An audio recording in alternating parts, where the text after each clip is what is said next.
તો આવી ગયા હતા ઢીંગુબેનના મામા. તો મામા કહે છે કે શનિ રવિની રજામાં ચાલો બધા ગામડે. તો ઢીંગુબેન તો તરત જ તૈયાર થઈ ગયા, માંડ એને મનાવ્યા, પણ પોતે તો જીદ પકડીને બેઠા હતા. તો અંદરથી રાતે લઈ આવ્યા થેલો અને અહીંયા મારી દીધો કપડાનો થપ્પો. ધીમે ધીમે પોતે જે છે કપડાની જોડી એના બેગની અંદર ગોઠવે છે. એને જવું હતું ગામડે મામાના ઘરે. તો બેનનો જે છે કે હરખ હમાતો નહોતો, શનિ રવિની રજા હતી, તો ચાલો કે ગામડે. તો ઢીંગુબેનની વાતની અમલવારી કરી અને અમે જે છે પછી બધી તૈયારી કરી લીધી. અમે અહીંયા નાહી ધોઈને કમ્પ્લીટ થઈ ગયા, થેલા બેલા ભરી લીધા અને પછી અમે ગામડે જવા માટે રવાના થઈ ગયા. તો આ છે અમારી ઉનાની બજાર. તો ઉત્તરાયણનો સરસ મજાનો માહોલ હતો જે તમે જોઈ શકો છો. આ છે અમારું ઉનાનું તળાવ. એની અંદર ગુલાબી સરસ મજાના કમળ ખીલ્યા હતા. પહોંચી ગયા અમે રેલવે સ્ટેશન.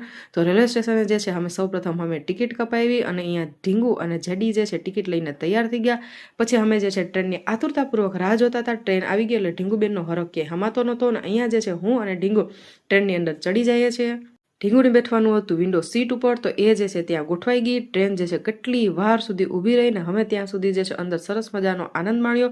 પહોંચી ગયા અમે હરમડિયા. તો મામા જે છે અમને લેવા આવી ગયા હતા. તો અમે જે છે ઘરે પછી પહોંચી ગયા અને અહીંયા જે છે રાત પડી ગઈ હતી અને આ બંને બાળકો જે છે પેલું ઓલું ગીત નીકળ્યું છે તું તું હા હા, અમે એના ઉપર આનંદ માણે છે.